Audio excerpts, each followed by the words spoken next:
Kenya की राजधानी Nairobi की ये केन्याट्टा एवेन्यू और एमएम स्ट्रीट की क्रॉसिंग, ये नैरोबी का सबसे पॉश बिजनेस इलाका है। मल्टी स्टोरीड बिल्डिंग्स और अच्छे पेड़ पौधे और बैंकिंग संस्थान और बाकी ऐसे ही फॉरेक्स इत्यादि की, तो ये सबसे पॉश इलाका है, इसलिए मैं आपको इसे दिखा रहा हूँ। दरअसल नैरोबी जो है वो केन्या के लिए दिल्ली भी है, मुंबई भी है। इसमें आपको कोलाबा एरिया भी दिख जाएगा, कनॉट प्लेस भी दिख जाएगा और चांदनी चौक और धारावी सब दिखेंगे तो इसी शहर में, क्योंकि ये सबसे बड़ा नगर केन्या का है। केन्या का दूसरा सबसे बड़ा नगर यहाँ का पोर्ट है मोम्बासा, यहाँ से करीब 250 किलोमीटर होगा। तो लंबा चौड़ा देश है, लेकिन ये मूलतः अपनी सफारी के लिए, वन्य जीवन के लिए प्रसिद्ध है, जिसे मैंने देखा है और आपको दिखाऊंगा भी। इसी केन्याट्टा स्ट्रीट पर स्टैंडर्ड चार्टर्ड बैंक के ठीक सामने अपना बैंक ऑफ इंडिया आंख से आंख मिलाता हुआ।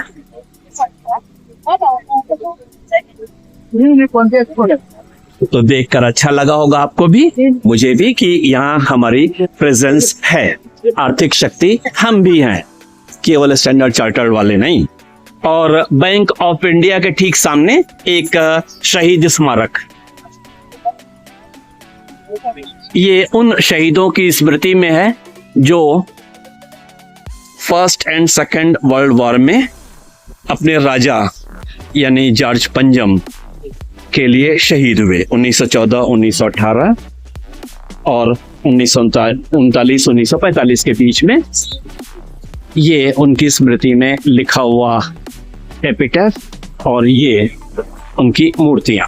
और ये है the supreme court of Kenya की बिल्डिंग। आप देख सकते हैं कॉलोनियल प्रभाव अभी इसमें स्पष्ट बना हुआ है। अब मैं हाई एंड एरिया से सेंट्रल बिजनेस डिस्ट्रिक्ट की ओर बढ़ रहा हूं, तो आपको फर्क नजर आना शुरू हो गया होगा। सीटें बनाई तो नगर महापालिका ने, लेकिन हालत क्या है देख लीजिए। खुद अपना एक पटरा लेके आइए और बैठ जाइए। एक तरफ से फोन रिपेयर्स की दुकानें हैं, ये मैंने नोटिस किया है, फोन की दुकानें सबसे ज्यादा होती हैं। उसके बाद एक एरिया में एक ही तरह की दुकानें ज्यादा हैं, जैसे एक स्ट्रीट पर केवल हार्डवेयर्स मिल रहे हैं, sanitary ware, hardware, like that. और आप देख रहे हैं बसों का परिचय कैसे मालूम पड़ता है, ये नंबर हो गई, कहां से कहां जाएगी, ये कंडक्टर हो गए बाहर, और कई बार ये दाम भी लिखा हुआ आप देख सकते हैं, 60 रुपए में जाएंगे वो, और इसी में ठूस के जाइए आनंद पूर्वक। हर तरफ गाड़ियां ही गाड़ियां, सार्वजनिक परिवहन।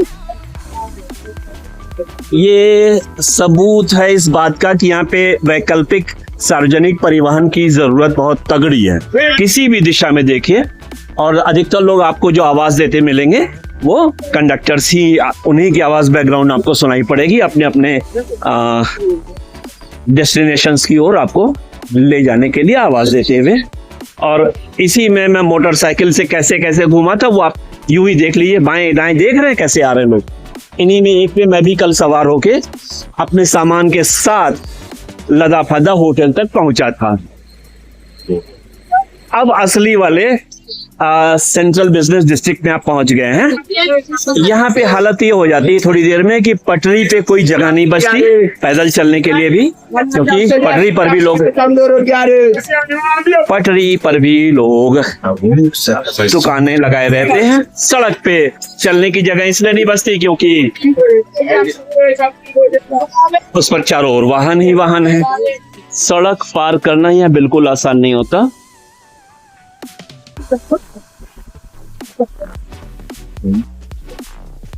क्योंकि किसी भी दिशा से कोई भी आ सकता है कभी भी। पैदल में ही इतनी धक्का मुक्की है कि पूछिए मत। मक्का मिल रहा है और तरह तरह के फल भी मिल रहे हैं, सब पे ही अच्छी बात है।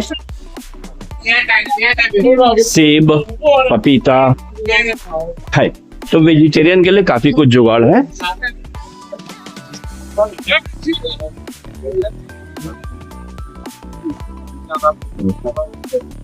और फिर से देखिए, बसों के लिए क्यों 3 लाइन लगी हुई है, लगता है अलग अलग बसों के लिए लगी होगी।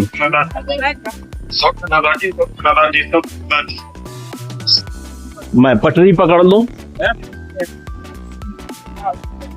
रेस्टोरेंट भी है, म्यूजिक शॉप भी है,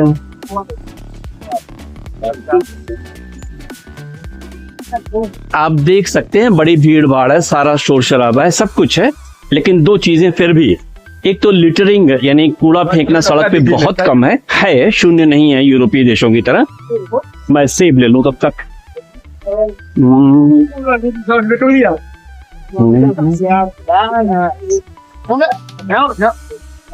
हाँ, có tôi để con nằm vô nằm là có lên nằm là cho nằm vô một rồi ở chỗ này chi nhiều how much? 75? 7 not 7 Hmm? 70 shilling 70 shillings, Yeah. okay.